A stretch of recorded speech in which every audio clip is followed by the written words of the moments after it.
सबको कंबाइन कर दो, सबके मैसेजेस को। मैंने ये पेज करवा दिया था बेटा। मैंने कहा था रिफ्लेक्सिव होता है जब आपको एक सेंटेंस में स्वयं खुद ही अपने आप जैसे वर्ड्स को यूज करने की जरूरत पड़े, और एम्फेटिक होता है जो जोर देता है ना। जैसे मैंने कहा कि किसी व्यक्ति को अपना काम खुद करना चाहिए, one must do once duty one self, ये कहा था मैंने, क्योंकि ही हिज हिमसेल्फ होता है, शी हर हर सेल्फ होता है, तो वैसे ही वन वंस वन सेल्फ होता है ना। फिर मैंने इसको कहा कि इस पुअर इंसान ने खुद को मार लिया और अपने बच्चे को भी, तो हिम नहीं हिमसेल्फ होगा। आई डू माई वर्क, तो मैंने क्या कहा था, I my myself, he his himself, she her herself, बड़ा कर दो, है ना। देखो देखो ये 13 तारीख का अपडेट अभी तक नहीं हुआ है, बोल बोल के मैं थक गई हूं। करवा रही हूं अभिषेक, रुको करवा रही हूं। शी खुद ही जिम्मेदार है, she herself is responsible for her problems and he hurt himself. देखो बताओ समझ में आया? देखो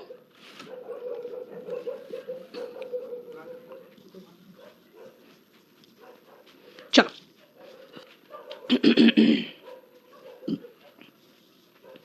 इस पेज को पहले ध्यान से रीड करो, मैं आपको समझाऊंगी क्योंकि ये पेज इंपॉर्टेंट पेज है।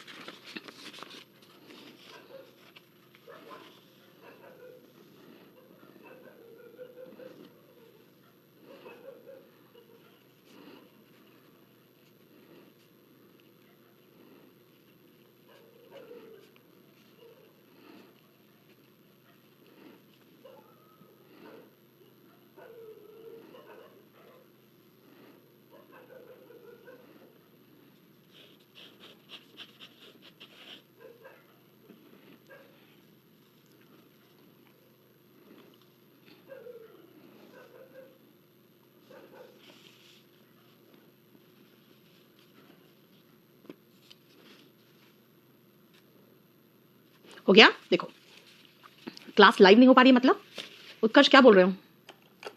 अभी हुआ है स्टार्ट क्लास, अभी बस पहला ही पेज तो पढ़ाने जा ही रही हूं। अब 24 नंबर पेज पिछला क्लास का जो था वो रिपीट किया था। अब सुनो ध्यान से, एग्जामिनेशन पॉइंट ऑफ व्यू से ध्यान से सुनना। We adapt ourselves to the changing climate, हम बदलते हुए मौसम के अनुसार खुद को ढालते हैं। अडेप्ट यहां पर वर्ब है, देखो। Fishes are adapted to an aquatic life, एक जलीय जीवन के अनुकूल ढला होता है कौन? फिश, यानी कि फिशेस आर अडेप्टेड, यहां पे ये अडेप्टेड एडजेक्टिव है, ध्यान से दो। Verb to make fit often by modification, तभी तो हम अपने आप को मॉडिफाई कर करके ऐसे बना लिए कि हम चेंजिंग क्लाइमेट के अनुसार खुद को ढाल सकते हैं। ठीक है, जब अडेप्ट वर्ब होगा तो एक रिफ्लेक्सिव प्रोनाउन लेगा, देखो ले लिया। लेकिन अगर अडेप्टेड की बात कर रहे हैं, एडजेक्टिव की बात कर रहे हैं, मतलब इसका मतलब है अनुकूल ढला होना, यानी कि सूटेड बाय नेचर और बाय कैरेक्टर और by design to a particular use. क्योंकि फिश का जो स्ट्रक्चर होता है देख के समझ जाओगे कि भाई जलीय जीवन के अनुसार उसके सब कुछ ढले होते हैं। लंग्स की जगह फिन्स होंगे, उनके गिल्स होंगे, उसका उनके फिन्स होंगे, उनका एक टेल होगा, उसका एक स्ट्रीमलाइन बॉडी होगा, जिसके कारण क्या है वो जलीय जीवन के प्रति अपने आप को एक पर्टिकुलर लाइफ के लिए नेचर हो, कैरेक्टर हो, उसका डिजाइन, वो सब कुछ ढला हुआ है। रिमेंबर, अगर adapt is a verb, reflexive pronoun comes. If adapted is an adjective, no reflexive pronoun comes. देखो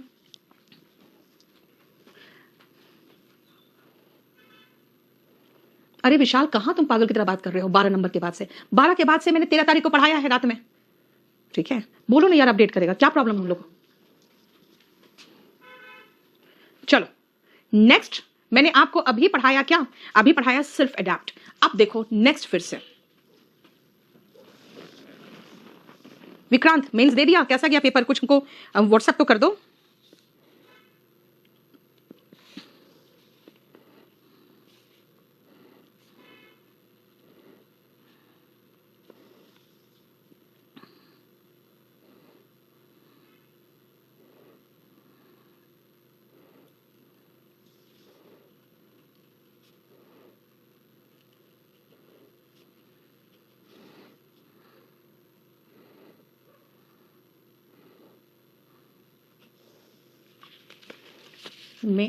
मेंस में सारे आपके क्वेश्चंस आपके पढ़ाए हुए और बुक्स आए थे। Very good, very good. चलो अब सुनो ध्यान से, 180 किया है, 190 करना चाहिए फिर तो। चलो एनीवे अच्छी बात है, अभी तो आप खैर पढ़ ही रहे हो, फिर भी कर लिया। आई अवेल्ड माई सेल्फ, अवेल क्या बना रहा है देखो तो मीनिंग क्या निकल रहा है इसका, I availed myself of the golden opportunity. इसका मतलब है कि मैंने इसका फायदा उठाया, लाभ उठाया, किसका, ये सुनहरे मौके का। Okay, An umbrella is of no avail when it comes to thunderstorm. अगर तूफान की बात हो जाए, अगर तूफान आ जाए तो एक अम्ब्रेला यानी कि एक छाता किसी काम का नहीं रहता। नो अवेल, अवेल का मतलब हो गया काम की चीज, क्योंकि थंडरस्टॉर्म में यार आप छाता लेके क्या कर लोगे, छाता इधर उड़ेगा उधर उड़ेगा, बारिश का पूरा पानी जोर से बिल्कुल लहरों के साथ यानी हवा के साथ आपको चेहरे पूरा भिगाई देगा। दिस मीन्स क्या, अगर अवेल का मतलब है लाभ उठाना, टू मेक यूज ऑफ और टेक एन एडवांटेज ऑफ, तो रिफ्लेक्सिव प्रोनाउन आएगा। अगर अवेल का मतलब है कोई ऐसा वस्तु जो काम का हो, advantage towards attainment of a goal यानी लाभ या सहायता हेतु कोई वस्तु हो, यानी अगर नाउन हो, नो रिफ्लेक्सिव प्रोनाउन फॉलोज। कहोगे मैम नाउन कैसे पहचाने यार, नो, एनी, इन सब के बाद तो नाउन ही आता है, डिटरमिनर के बाद तो नाउन ही आता है। देखो ना,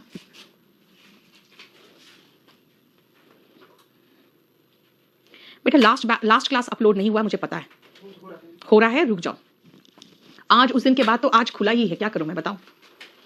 यानी मैंने आपको दो वर्ड्स बताए, कौन, अवेल और एडैप्ट। क्या बताया, एडैप्ट अगर वर्ब है तो रिफ्लेक्सिव प्रोनाउन आएगा, अगर एडैप्टेड फॉर्म लग गया यानी एडजेक्टिव है तो रिफ्लेक्सिव प्रोनाउन नहीं आएगा। सेकंड, अवेल, अवेल अगर वर्ब है तो रिफ्लेक्सिव प्रोनाउन आएगा, अगर अवेल नाउन है तो रिफ्लेक्सिव प्रोनाउन नहीं आएगा। देखो तो, देख रहे हो कितना थोड़ा सा कॉम्प्लिकेटेड पोर्शन है बेटा, ये थोड़ा कॉम्प्लिकेटेड पोर्शन है।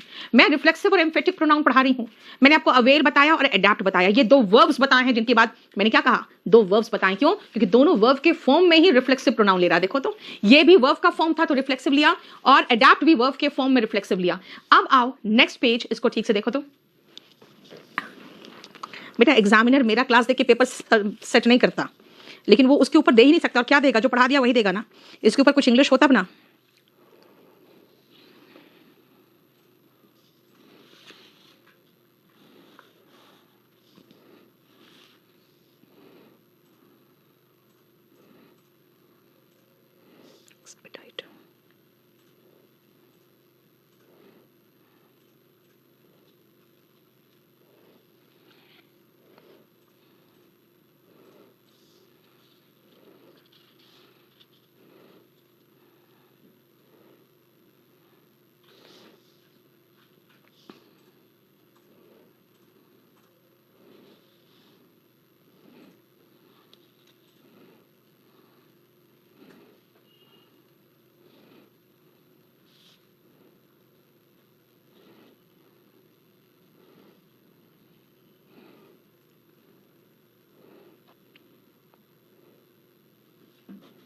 हो गया, देखो नेक्स्ट पॉइंट सुनो ध्यान से। मतलब मैंने आपको अभी सिर्फ दो वर्ड्स बताए हैं और दो वर्ब्स बोला मैंने कहा वर्ब के फॉर्म में अगर आ गया कौन कौन सा, अवेल और एडैप्ट। अवेल का मतलब लाभ उठाना, एडैप्ट मतलब ढालना, ठीक है। अब आओ एंजॉयड, अब जरा सुनना ध्यान से। आई एंजॉयड क्या, the party, okay. I enjoyed क्या, नहीं पता, कुछ नहीं दिया। आई एंजॉयड क्या, नहीं दिया कुछ, ओके। एट द पार्टी तो दिया है भाई, प्लेस दिया है एट द पार्टी। ऑब्जेक्ट चाहिए मुझे, ओके। ऑब्जेक्ट क्या होता है, वर्ब के बाद क्या और किसको का जवाब ऑब्जेक्ट होता है। वर्ब के बाद क्या और किसको का जवाब ऑब्जेक्ट होता है। मैंने कहा आई एंजॉयड, पूछोगे क्या, आंसर मिला द पार्टी, ओके ऑब्जेक्ट तो आ गया। आई एंजॉयड क्या, पता नहीं, कुछ नहीं दिया है। किसको, वो भी नहीं दिया है। एट द पार्टी, ये तो प्लेस है, क्या और किसको का जवाब चाहिए, है ही नहीं, ऑब्जेक्ट ही नहीं है, तो माई सेल्फ लगाना पड़ा। आई का क्या होता है, माई सेल्फ होता है। जैसे कहते हैं किसी पार्टी में आए हो, आप खा पी रहे हो, नहीं खा पी रहे हो, तो आपको होस्ट कहेगा क्या, जो वहां का मेजबान हो कहेगा please enjoy yourself, please enjoy yourself. Enjoy नहीं बोलेगा, प्लीज एंजॉय द पार्टी कहेगा, प्लीज एंजॉय द ड्रिंक कहेगा, प्लीज एंजॉय द फूड कहेगा। कहोगे अगर इन तीनों में से कोई कुछ नहीं बोला तो प्लीज एंजॉय योरसेल्फ बोलेगा। क्यों, क्योंकि एंजॉय ऐसा वर्ब है जिसके बाद ऑब्जेक्ट आना चाहिए, अगर नहीं है तो फिर एक रिफ्लेक्सिव प्रोनाउन लगाना पड़ेगा। देखो याद रखना पड़ेगा। करण क्या बात कर रहे हो, समझते हो, आप बनना चाह रहे हो इंस्पेक्टर, कहोगे मैडम इतना याद रखेंगे, कैसे रखेंगे जब आईएएस बनने जाओगे ना तो पूरा संविधान याद रखोगे, पूरा इतिहास याद रखोगे, पूरा भूगोल याद रखोगे, फिर कैसे याद रखोगे बताओ, इकोनॉमी आनी चाहिए आपको, फिर इसीलिए ये मत पूछो कैसे याद रखेंगे, आप खुद सोचो कैसे याद रखेंगे। इससे आसान तरीका नहीं हो सकता मैं आपको नोट्स बना के दूं सब कुछ, इसलिए तो मैंने अपना टाइम खत्म कर दिया। जितनी देर में आप बैठ के नोट्स बनाओगे, क्वेश्चंस लिखोगे, सबका टाइम क्यों फिनिश किया, कि उतना ही समय में आप ज्यादा कर सको। देखो क्या कहा मैंने, एंजॉय के बाद ऑब्जेक्ट है तो फाइन, नहीं है तो फिर एक रिफ्लेक्सिव प्रोनाउन लगेगा। प्लीज एंजॉय, सामने वाले को कह रहे हैं yourself and I enjoyed my self. देखो यानी मैंने लिख दिया कि एंजॉय के बाद ऑब्जेक्ट है, नो रिफ्लेक्सिव प्रोनाउन। एंजॉय के बाद ऑब्जेक्ट नहीं है, रिफ्लेक्सिव प्रोनाउन। देखो ध्यान से,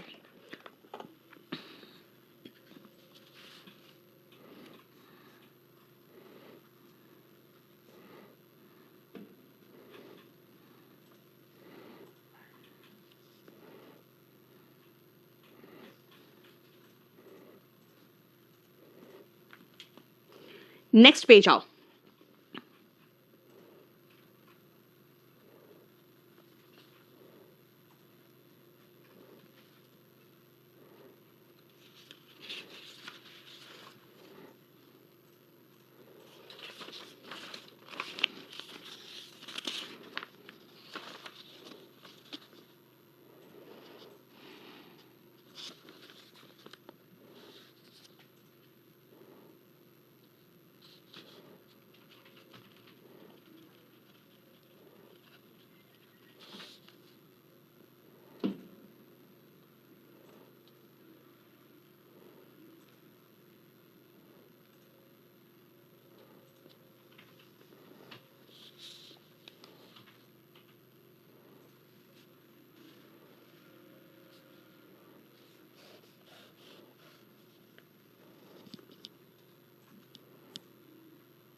हो गया, देखो ध्यान से।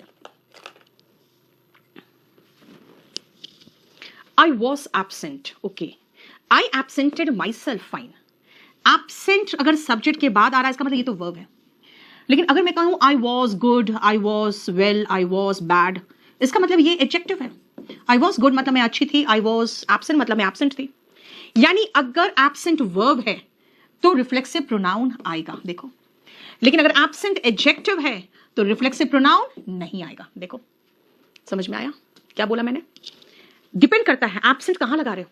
सब्जेक्ट के तुरंत बाद तब तो वर्ब है, सब्जेक्ट के बाद वॉस है तब तो यही वर्ब हो गया, क्योंकि वॉस के बाद या तो वर्ब आएगा तो आईएनजी फॉर्म में आएगा, नहीं तो पैसिव वॉइस में थर्ड फॉर्म में आता है। ऐसे तो नहीं आता है, ऐसे तो सिर्फ एडजेक्टिव आता है, ऐसे तो सिर्फ नाउन आता है। यानी एब्सेंट यहाँ पे एडजेक्टिव है ना। तब क्या करें, तब इसका मतलब है जहां वर्ब है खोज लो, बता दिया मैंने क्या कहा।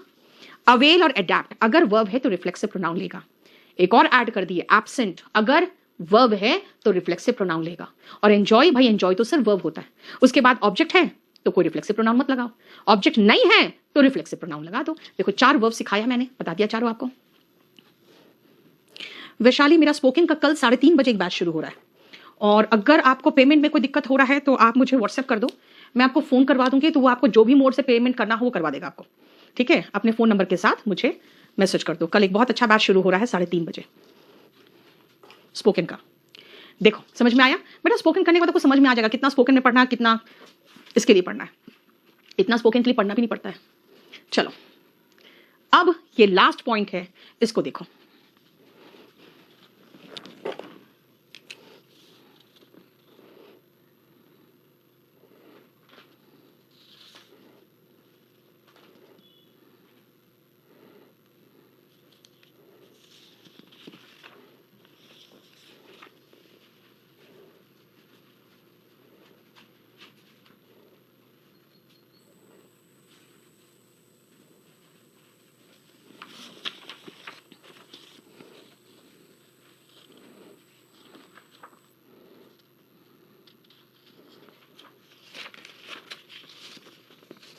In the class of Hindi लगा दो बेटा, बस इतना लगा सकते हो। नेक्स्ट मंथ किसका एग्जाम है पूजा?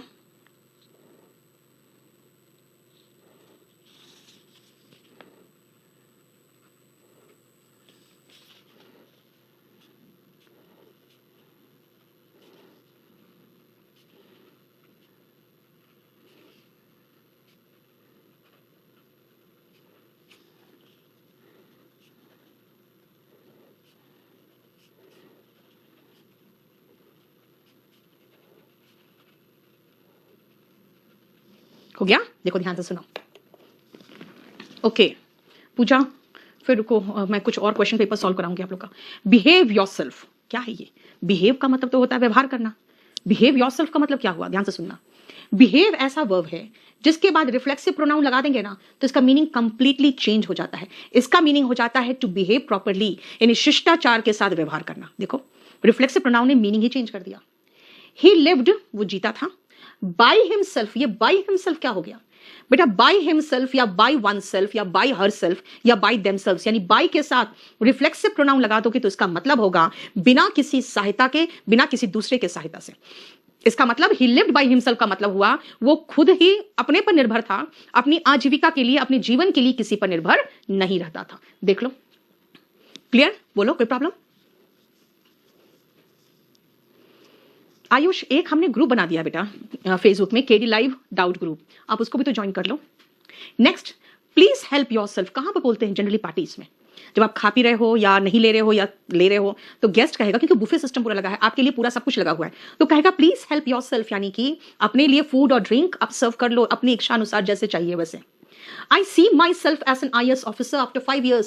सी माई सेल्फ का मतलब क्या होता है? आई इमेजिन, 5 साल बाद कैसे देखते हो अपने आप को? इसका मतलब है I imagine myself as an IAS officer. देख रहे हो, सी के साथ रिफ्लेक्सिव प्रोनाउन इमेजिनेशन बताता है। हेल्प योर सेल्फ का मतलब help himself, he should help himself, मतलब अपने लिए खाना पीना ले ले, अपना सर्व कर ले, यानी कि ले ले। To live by oneself का मतलब कि अपना उपार्जन खुद करना, किसी और के हेल्प के बिना। एंड बिहेव योर सेल्फ, ठीक से व्यवहार करो। देखो, he absented himself from the meeting होगा विक्रांत।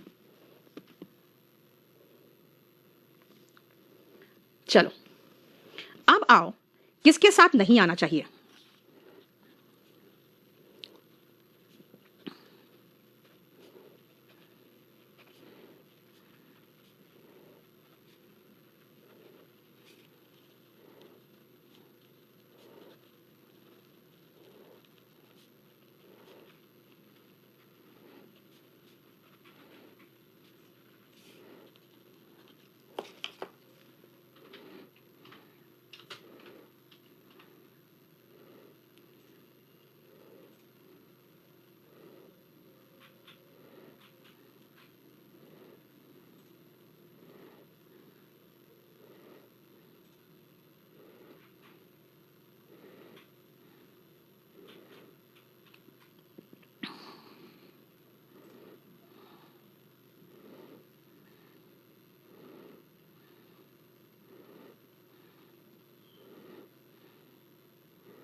हो गया?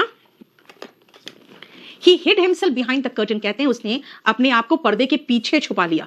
अरे भाई, हाइड का मतलब छिपना और छिपाना दोनों होता है, इसका मतलब छिपना भी होता है। तो छिपा लिया क्यों बोलूंगी? वो छिप गया बोलूंगी, यानी इसमें रिफ्लेक्सिव प्रोनाउन की जरूरत नहीं है। कहते हैं अपने आप को स्वस्थ रखो, हिंदी में क्या कहते हैं? अपने आप को स्वस्थ रखो, तो इंग्लिश में कह देते हैं कीप योरसेल्फ फिट। यार, कीप के साथ रिफ्लेक्सिव प्रोनाउन नहीं आता, यानी हाइड और कीप दो ऐसे वर्ब्स है जिनके साथ रिफ्लेक्सिव प्रोनाउन नहीं आता। एग्जामिनेशन पॉइंट ऑफ व्यू से बताया मैंने, वरना देखा जाए इतने वर्ड्स हैं। कीप, स्टॉप, टर्न, बेद, मूव, रेस्ट और हाइड ऐसे वर्ब्स हैं। जैसे कहते हैं रेस्ट योरसेल्फ, भाई रेस्ट योरसेल्फ क्यों कहेंगे? टेक रेस्ट बोलेंगे, है ना?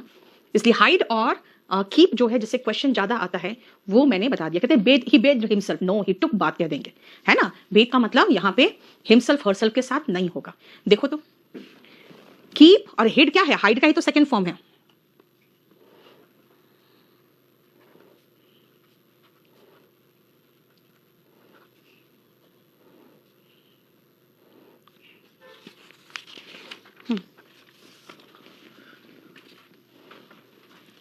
चलो, बहुत अच्छे से हमने खत्म कर दिया रिफ्लेक्सिव और एम्फेटिक प्रोनाउन। अब आओ इंट्रोगेटिव और रिलेटिव प्रोनाउन में, पहले देखो तो फिर मैं समझाऊंगी। ये काफी अच्छे से समझने की चीज है।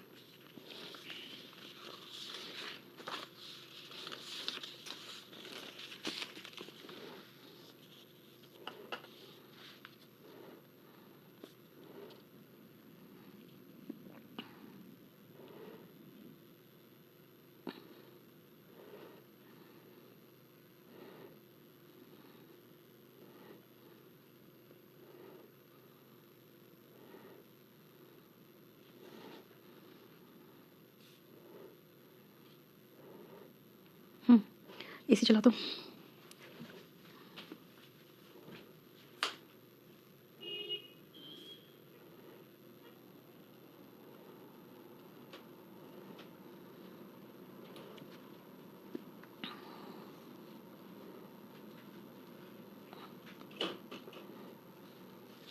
चलो, thanks Vikrant. Go and take बात, बिल्कुल सही लिख रहे हो चंचल। चलो सुनो ध्यान से बेटा, इसको बहुत अच्छे से समझना। इंटरोगेटिव और रिलेटिव प्रोनाउन जो है ना, एक तो ये WH फैमिली वाले हैं, हालांकि रिलेटिव प्रोनाउन सब नहीं हो सकता, फिर भी हम रिलेटिव प्रोनाउन में WH फैमिली रख रहे हैं, और मैं इसको थोड़ा सा और इंप्रूव करके दूंगी, क्योंकि रिलेटिव प्रोनाउन में सारे WH फैमिली नहीं हो सकते, फिर भी एनीवे। लेकिन रिलेटिव प्रोनाउन में एक और आता है, दैट इज दैट। ठीक है, इंट्रोगेटिव क्या है? ये क्वेश्चंस पूछते हैं। और रिलेटिव प्रोनाउन क्या करते हैं? ये डिपेंडेंट और रिलेटिव क्लॉज को इंट्रोड्यूस करता है ना। डिपेंडेंट यानी जो डिपेंड करता है, उस पर निर्भर रहता है, उस क्लॉज को इंप्रूव, उसको जोड़ता है, उसको इंट्रोड्यूस करता है। ठीक है, अब कैसे, ये ध्यान दो। पहले तो WH फैमिली ये सारा देखो, हु, whom, which, ठीक है, how, where, whose, when, what and why. ठीक है, ध्यान से देखो। अब आओ, बहुत ध्यान से सुनना। WH फैमिली में इन सबका मीनिंग मैंने बाईं तरफ लिखा है, वो तब है जब वो क्वेश्चन पूछता है। लेकिन राइट हैंड साइड वो तब है जब वो डिपेंडेंट क्लॉज को इंट्रोड्यूस करता है, डिपेंडेंट क्लॉज को इंट्रोड्यूस करता है। ठीक है, अब आओ, अगर मैं रिलेटिव प्रोनाउन की बात करूं तो उसमें हु, हुम, हुज, विच और दैट आता है। बाकी की अगर हम बात करें तो देखा जाए तो हाउ से लेकर, जैसे देखोगे ना, अगर देखोगे तो हु, हुम, हुज, विच और दैट, यही रिलेटिव प्रोनाउन में आपके आएंगे। बाकी तो मैं खैर यहां पढ़ा दे रही हूं, इसलिए आपको समझा दे रही हूं। ठीक है, वरना इसको मैं थोड़ा सा इंप्रूव और करके आपको दूंगी।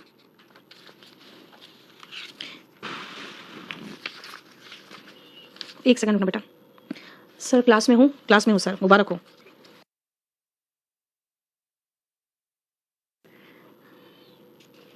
एक सेकंड रुकना बेटा। 30 नंबर पेज। यार क्या किए हुए हो? चलो ठीक है, एक सेकंड रुको।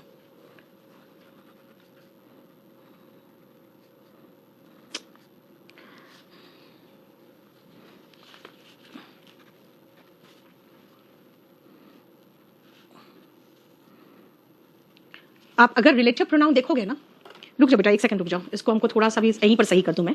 हु, हुम, हुज,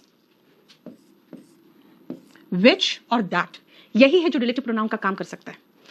हालांकि मीनिंग देखा जाए तो मीनिंग दोनों तरफ से जुड़ता है। ठीक है, अब आओ, हु का इस्तेमाल कहां करते हैं? याद रखना, हु का इस्तेमाल सब्जेक्ट के रूप में करते हैं, हुम का इस्तेमाल हम ऑब्जेक्ट के रूप में करते हैं। लेकिन कहां कहां होगा? ऑब्जेक्ट के रूप में या प्रेपोजिशन के बाद हुम आता है। हु का इस्तेमाल सिर्फ ह्यूमन बींग्स के लिए होगा, हु और हुम, जबकि विच का इस्तेमाल हम जानवर के लिए कर सकते हैं, लिविंग नॉन लिविंग थिंग्स के लिए कर सकते हैं। हाँ, इंसान के लिए भी कर सकते हो अगर ऑफ के बाद आए तो, है ना, सॉरी ऑफ के पहले आए तो। यानी अगर हम कहे ऑफ दिख रहा है, उसके पहले क्या लगाऊं? हु लगाऊंगी? कहोगे नहीं, उसके पहले सिर्फ विच आएगा, ना हुम आएगा ना हु आएगा, सिर्फ विच आएगा। थोड़ा सा इसके क्वेश्चंस करेंगे तब आपको समझ में आएगा, क्योंकि अभी मैं यहां सिर्फ एक्सप्लेनेशन करूंगी, उससे कोई फायदा नहीं। पहले आप जरा देखो इंट्रोगेटिव प्रोनाउन में किस तरह से हमें क्वेश्चन करना है, ये सब कुछ समझ में आ जाएगा। पहले इसको एक बार सॉल्व करो, ठीक है? उसके बाद में मैं पेज पलटूंगी ना, अपने आप कहोगे हाँ ये पढ़ा दिया आपने।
चलो देखो, अब आपको मैं समझाऊंगी जो मैंने समझाया था।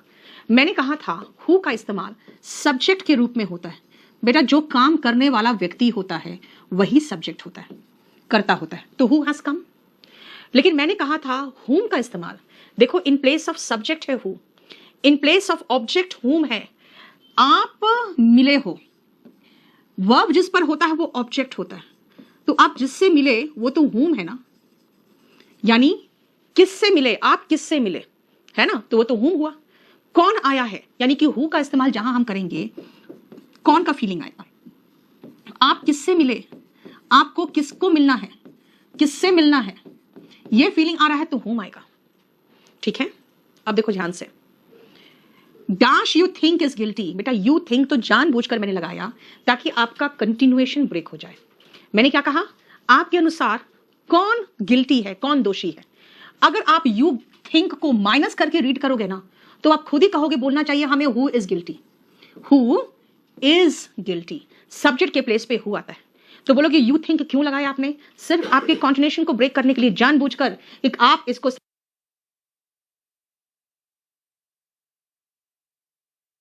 वर्ब आएगा तब, जब आगे कोई वर्ब आएगा तब ना, क्यों, क्योंकि आगे द सेम के साथ कोई वर्ब नहीं दिखाई दिया, ये प्रोनाउन आ गया और इधर कोई वर्ब है ही नहीं, तो द सेम का जोड़ा एस होगा।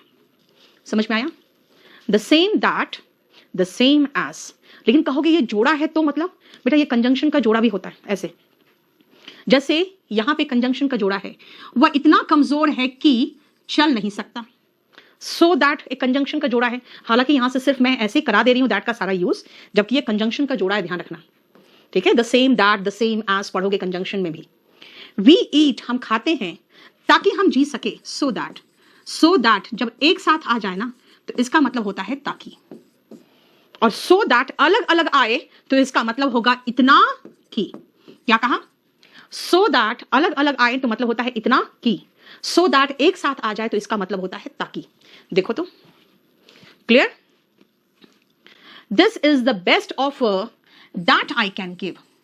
द बेस्ट सुपरलेटिव डिग्री के साथ दैट आता है, सुपरलेटिव डिग्री के साथ दैट आता है, सुपरलेटिव डिग्री के साथ दैट आएगा। Ram has a cow the colour of which is brown होगा। बेटा क्या क्या बताया, ये दो तो प्रोवर्ब से इसका कुछ नहीं कर सकते। द सेम के साथ दैट आता है अगर आगे वर्ब दिखाई दे तो, आगे वर्ब दिखाई नहीं दे तो सेम के साथ एस आएगा। सो और दैट का जोड़ा होता है जहां इतना की मतलब निकलता है, लेकिन अगर यही सो दैट एक साथ आ जाए तो मतलब ताकि निकलता है, हम खाते हैं ताकि हम जी सके। और सुपरलेटिव डिग्री के साथ दैट आता है। ये देखो तो ध्यान से, कोई इश्यू हो तो बताओ तो। ठीक है,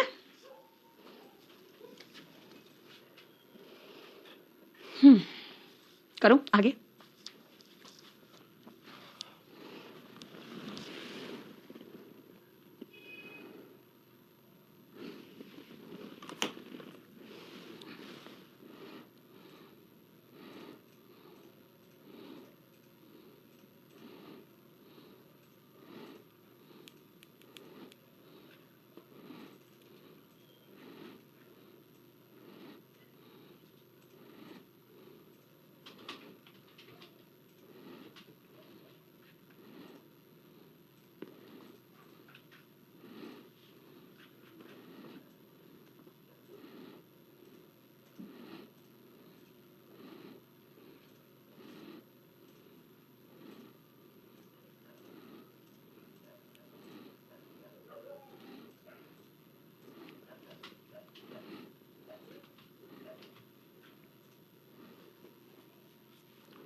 चलो, he is the boy dash won the race, he is the boy. अच्छा सिर्फ लड़का है, ओके लड़के के लिए हम वर्ब के रूप में, अगर सॉरी वर्ब देखेंगे तो सब्जेक्ट के रूप में बॉय है तो इसके लिए तो हु आएगा।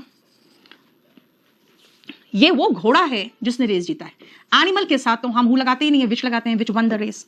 अब परेशानी है कि जो घुड़सवार है उसको जॉकी बोलते हैं, और हॉर्स, इंसान के साथ हु आया, जानवर के साथ विच आया। लेकिन अब मैं सेंटेंस में दोनों लगा दिया मैंने कि जो जॉकी और हॉर्स जिसने रेस जीता था दोनों गायब है। जब इंसान के साथ जानवर का उल्लेख हो तो ना हु लगेगा ना विच लगेगा, तब दैट लगेगा।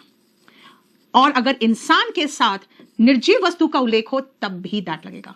यानी वो आरोपी और बंदूक जिसको पुलिस ढूंढ रही थी उन्हें वो मिल गए, हैव बीन फाउंड। देखो बोलो कोई problem? Ajnish is a boy whose father has gone to Delhi होगा ना बेटा, इंसान के लिए हुज फादर। देखो बोलो कोई प्रॉब्लम? अब आओ कंपाउंड प्रोनाउन देख लो।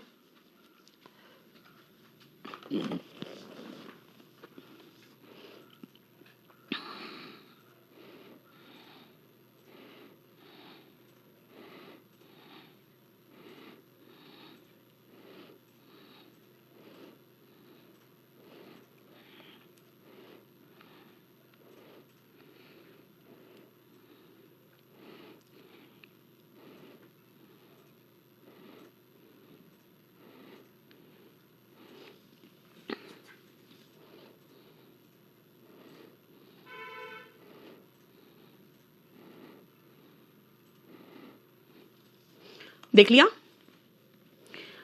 whoever और जोर देना है whosoever, ऑब्जेक्ट के रूप में whomever और जोर देना है whomsoever, जो कुछ भी whatever और जोर देना है whatsoever, जो सा भी whichever और जोर देना है whichsoever, जब कभी भी whenever और जोर whensoever, जहां मर्जी जाओ go wherever you want और जोर देना है go wheresoever you want। however का मीनिंग थोड़ा मैं समझाऊंगी अलग से, ये दोनों मीनिंग क्लियर हो जाएगा। रुको सेंटेंस देखो।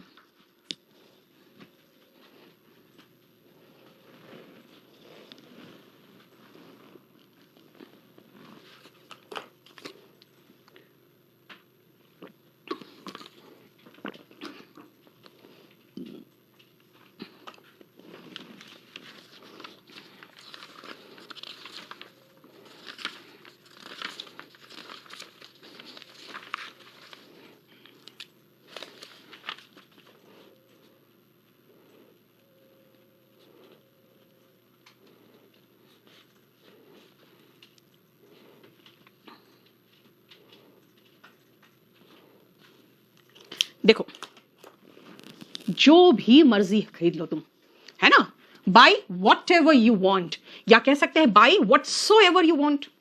जब फ्री हो आ जाना, come whenever you are free, जब भी फ्री हो, whensoever you are free भी हो सकता है। अब कहते हैं जिस किसी को भी, देखो जोर दे रही हूं मैं, कामयाब होना है ना उसे मेहनत करनी पड़ेगी।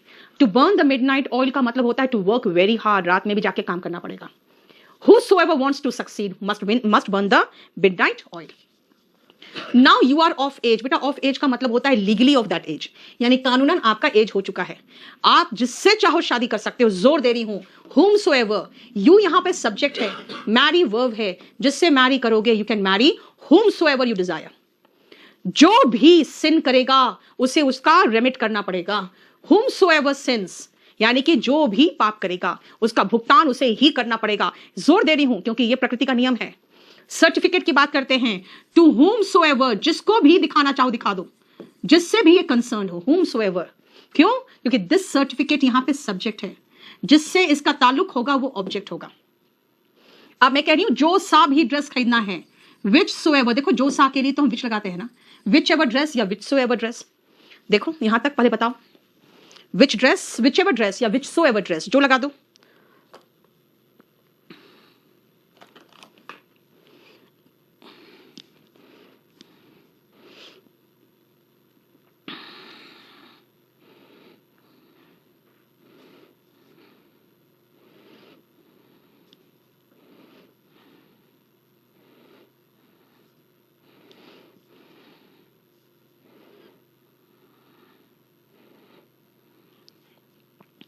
एक सेकंड रुकना, इसमें से आधे से अधिक तो पिछले बार हम करवा चुके हैं, लेकिन अब उसको हिंदी में कैसे बना के हम दें इतना जल्दी? हो गया? अब आओ, यू कांट ब्रेक इट, तुम इसे नहीं तोड़ सकते हो चाहे जितनी भी कोशिश कर लो। हाउ एवर हार्ड, चाहे जितनी भी कोशिश कर लो, चाहे जितनी भी कोशिश कर लो, जितने हद तक कोशिश कर सकते हो कर लो, तुम उसे नहीं तोड़ पाओगे। यानी कि यहां पे लगा how ever. I will help you, चाहे जैसे भी हेल्प कर पाऊं, चाहे जैसे भी कर पाऊं, जैसे भी, in what ever manner, how ever I can, मैं चाहे जैसे भी कर पाऊंगी मैं तुम्हारी सहायता करूंगी। और जो कोई भी मुझसे मिलना चाहता है 10 से 5 के बीच आ जाए। Whoever wants to meet me, क्यों? क्योंकि ये वर्ब करने वाला जो होगा वो सब्जेक्ट होगा ना, वही है, जो कोई भी, जिस किसी को भी, जहां कहीं भी, जब कभी भी, चाहे कैसे भी। देख लो, ये सारा कंपाउंड प्रोनाउंस। और ये करने के बाद आप वॉल्यूम 1 के 70 क्वेश्चंस दिए होंगे उसमें करोगे और फिर 1000 जाओगे। ठीक है, सारे क्वेश्चंस बनेंगे आपसे, क्योंकि जितने एग्जाम्स में आते हैं उसको लेके पूरा हमने बना दिया है और हमारा प्रोनाउन खत्म है। नेक्स्ट क्लास में हम वो कैप करेंगे पहले तो, क्योंकि वो कैप कई दिनों से नहीं किए हैं, और फिर हम एडजेक्टिव में जाएंगे। ठीक है, चलो।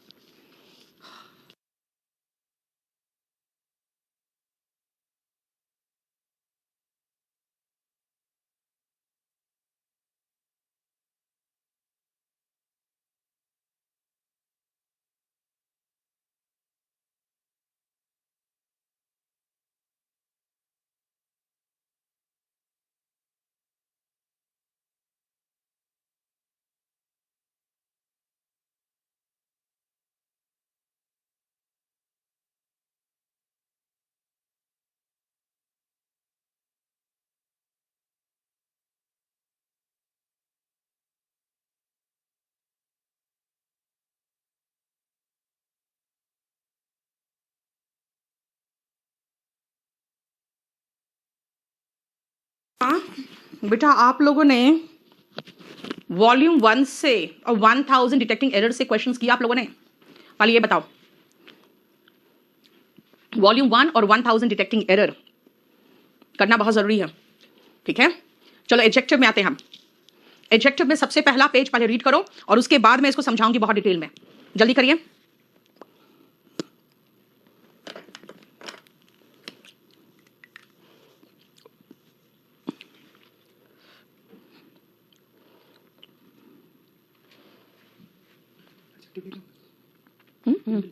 होगा नहीं पढ़े ना।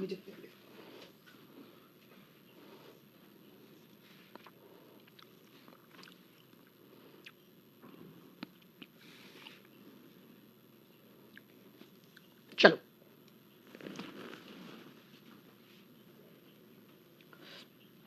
वन 1000 डिटेक्टिंग एरर का शीट्स बेटा आप लोग का लोड हो चुका है?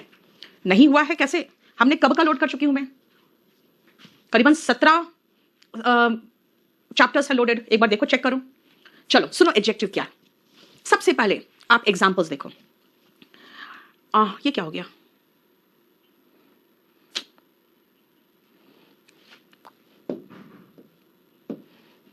ये शिफ्ट कैसे कर गया इसमें? तो हमारे ये कैसे हो गया?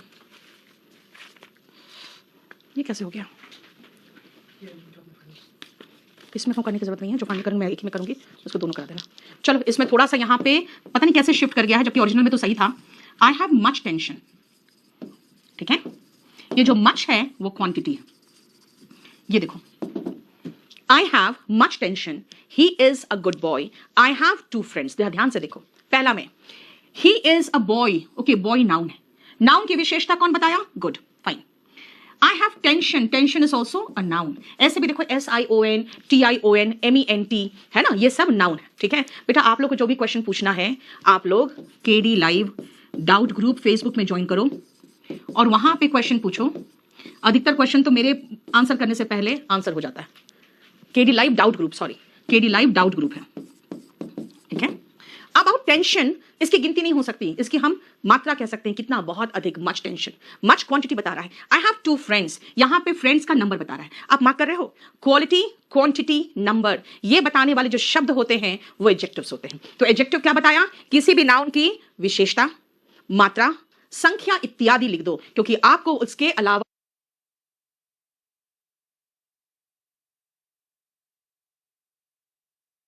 और भी बहुत कुछ है जो बताएगा। ठीक है, देखो सौरभ का क्या प्रॉब्लम है। क्लियर? अब आओ, एडजेक्टिव जनरली कहां यूज होता है, ध्यान से देखना। ही इज गुड, जरा देखो तो, वर्ब के बाद आया। ही is a good boy, noun के पहले आया। यानी सामान्यता एडजेक्टिव नाउन के पहले नहीं तो वर्ब के बाद आता है। अब इस पेज का पूरा कंप्लीट निचोड़ क्या है? कंप्लीट निचोड़ है कि किसी भी नाउन की विशेषता, संख्या, मात्रा यानी कि क्वालिटी, क्वांटिटी, नंबर एटसेट्रा बताने वाले शब्द को हम विशेषण कहते हैं। और कहां आता है विशेषण? ये वर्ब के बाद आता है, नहीं तो नाउन के पहले आता है। ठीक है, जरा देखो इस पेज को, उसके बाद मैं समझाती हूं। साहिबा का देखो यार क्या प्रॉब्लम है, इसका रोज का प्रॉब्लम है, इसका प्रॉब्लम सॉर्ट आउट क्यों नहीं करवा रहे हो? अभी फोन करके करवाओ।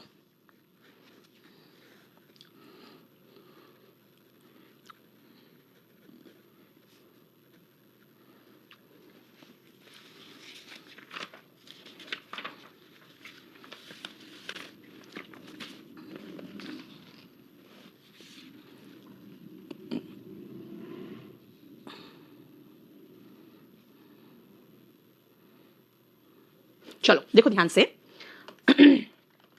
हम इसको ऐसे याद रखेंगे, नोसास्कॉम।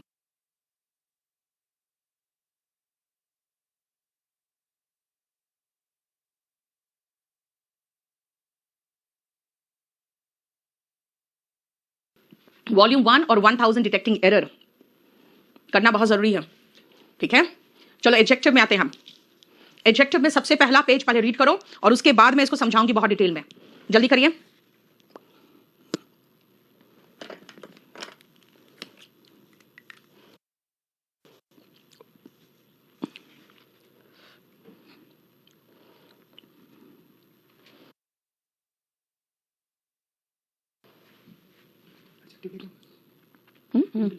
होगा नहीं पढ़े ना।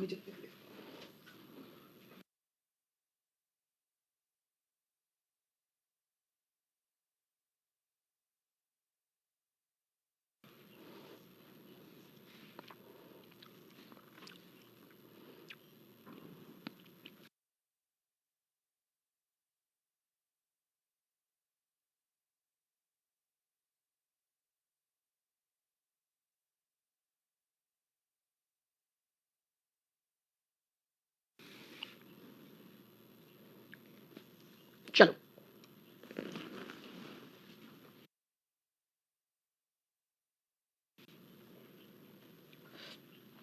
1000 डिटेक्टिंग एरर का शीट्स बेटा आप लोग का लोड हो चुका है, नहीं हुआ है कैसे?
होगा नहीं पढ़े ना।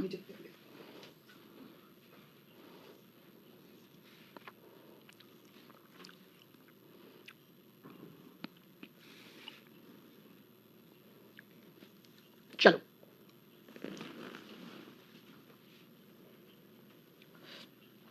1000 डिटेक्टिंग एरर का शीट्स बेटा आप लोग का लोड हो चुका है, नहीं हुआ है कैसे? हमने कब का लोड कर चुकी हूं मैं? करीबन 17 चैप्टर्स है लोडेड, एक बार देखो चेक करो। चलो सुनो एडजेक्टिव क्या है। सबसे पहले आप एग्जांपल्स देखो। ये क्या हो गया?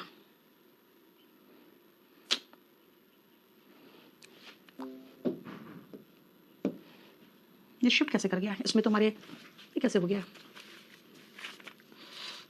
ये कैसे हो गया? इसमें को करने की जरूरत नहीं है, जो फाइनल करूंगी मैं एक में करूंगी, उसको दोनों करा देना। चलो इसमें थोड़ा सा यहाँ पे पता नहीं कैसे शिफ्ट कर गया है, जबकि ओरिजिनल में तो सही था। आई हैव मच टेंशन, ठीक है, ये जो मच है वो क्वांटिटी है। ये देखो, I have much tension, he is a good boy, I have two friends. ध्यान से देखो, पहला में he is a boy, okay, boy noun है, नाउन की विशेषता कौन बताया? Good, fine. I have tension, tension is also a noun. ऐसे भी देखो, SION, TION, MENT, है ना, ये सब नाउन है, ठीक है बेटा। आप लोग को जो भी क्वेश्चन पूछना है, आप लोग KD live doubt group Facebook में ज्वाइन करो और वहां पे क्वेश्चन पूछो। अधिकतर क्वेश्चन तो मेरे आंसर करने से पहले आंसर हो जाता है। KD live doubt group, sorry, KD live doubt group है, ठीक है। अब टेंशन, इसकी गिनती नहीं हो सकती, इसकी हम मात्रा कह सकते हैं, कितना, बहुत अधिक, मच टेंशन। मच क्वांटिटी बता रहा है। आई हैव टू फ्रेंड्स, यहां पे फ्रेंड्स का नंबर बता रहा है। आप मार्क कर रहे हो, क्वालिटी, क्वांटिटी, नंबर, ये बताने वाले जो शब्द होते हैं वो एडजेक्टिव्स होते हैं। तो एडजेक्टिव क्या बताया? किसी भी नाउन की विशेषता, मात्रा, संख्या इत्यादि लिख दो, क्योंकि आपको उसके अलावा और भी बहुत कुछ है जो बताएगा। ठीक है, देखो सौरभ का क्या प्रॉब्लम है, क्लियर। अब आओ, एडजेक्टिव जनरली कहां यूज होता है, ध्यान से देखना। ही इज गुड, जरा देखो तो, वर्ब के बाद आया। ही is a good boy, noun के पहले आया, यानी सामान्यतः एडजेक्टिव नाउन के पहले नहीं तो वर्ब के बाद आता है। अब इस पेज का पूरा कंप्लीट निचोड़ क्या है? कंप्लीट निचोड़ है कि किसी भी नाउन की विशेषता, संख्या, मात्रा यानी कि क्वालिटी, क्वांटिटी, नंबर एटसेट्रा बताने वाले शब्द को हम विशेषण कहते हैं। और कहां आता है विशेषण? ये वर्ब के बाद आता है, नहीं तो नाउन के पहले आता है, ठीक है। जरा देखो इस पेज को, उसके बाद मैं समझाती हूं। साहिबा का देखो यार क्या प्रॉब्लम है, इसका रोज का प्रॉब्लम है, इसका प्रॉब्लम सॉर्ट आउट क्यों नहीं करवा रहे हो? अभी फोन करके करवाओ।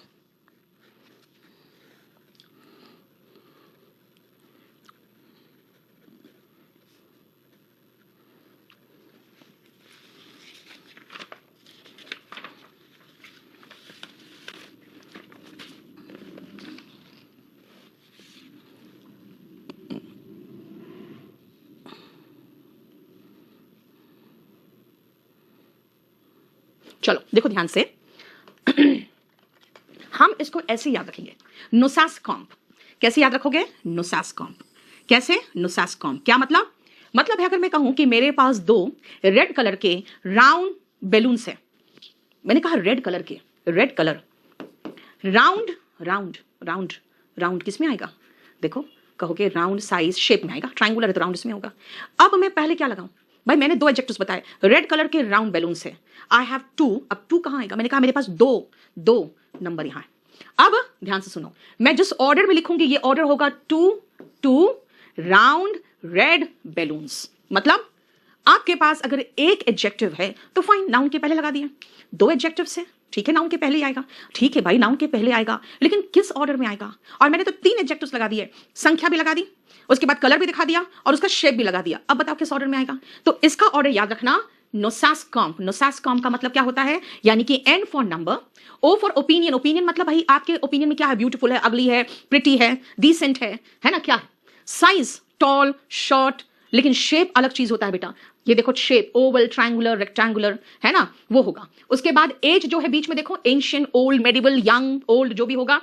कलर रेड, ब्लू, कुछ भी। ओरिजिन मतलब चाइनीज, जापानीज, इंडियन, ये कहां ओरिजिन किया है? Material wooden, woollen. अरे भाई एडजेक्टिव चाहिए ना, तो वुड थोड़ी बोलूंगी, वुलन कहूंगी, है ना। और पर्पस क्या चीज के लिए है? ओके, स्लीपिंग मैट्रेस है ना, यानी कि आप स्लीपिंग, वेडिंग गाउन है, देखो, ठीक है, पार्टी वेयर है, इसका मतलब है जो पर्पस है वो लास्ट में आता है। अगर आप एक से अधिक एडजेक्टिव्स की बात करते हो तो सारे एडजेक्टिव्स को किस ऑर्डर में लगाओगे वो है, देखो ध्यान से। पहला एग्जांपल देखो, सानवी और साइबा, इन दोनों का प्रॉब्लम सॉर्ट आउट करवाओ जल्दी से। बोलो, फोन करके बात करेगा उससे।